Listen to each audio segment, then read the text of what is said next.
വോട്ടിൻ്റെ കഥ ആരംഭിക്കുന്നത് 1950-ലാണ്.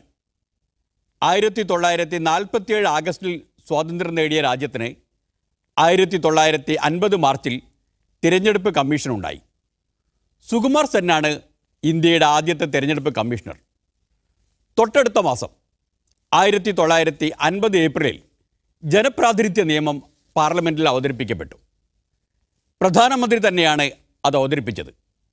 ജവഹർലാൽ നെഹ്റു അന്ന് പറഞ്ഞു, അടുത്ത വർഷം 1951 വസന്തത്തോടെ തന്നെ തിരഞ്ഞെടുപ്പുകൾ ആരംഭിക്കട്ടെ എന്ന്. സുകുമാർ സെന്നിനെക്കുറിച്ച് വളരെ കുറച്ച് വിവരങ്ങൾ മാത്രമേ ലഭ്യമുള്ളൂ.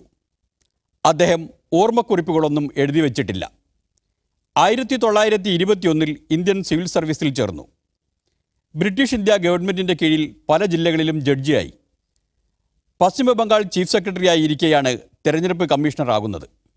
വോട്ടർ പട്ടിക ഉണ്ടാക്കുക എന്നതായിരുന്നു തെരഞ്ഞെടുപ്പ് കമ്മീഷന് മുന്നിലെ പ്രധാനപ്പെട്ട കടമ. 17.6 കോടി വോട്ടർമാർ, അതിൽ തന്നെ ബഹുഭൂരിപക്ഷവും എഴുതാനും വായിക്കാനും അറിയാത്തവർ.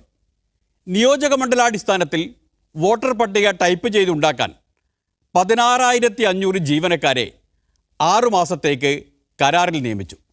56,000 പ്രിസൈഡിംഗ് ഓഫീസർമാർ, അവരെ സഹായിക്കാൻ 2,80,000 ജീവനക്കാർ വേറെ, അക്രമം തടയാൻ 2,24,000 പോലീസുകാർ. ലോകത്തെ ഏറ്റവും വലിയ ജനാധിപത്യ രാജ്യത്തെ വോട്ടിൻ്റെ കഥ ആരംഭിക്കുകയാണ്. കാത്തിരിക്കുക, നാളെ മുതൽ ഇതേ സമയത്ത്.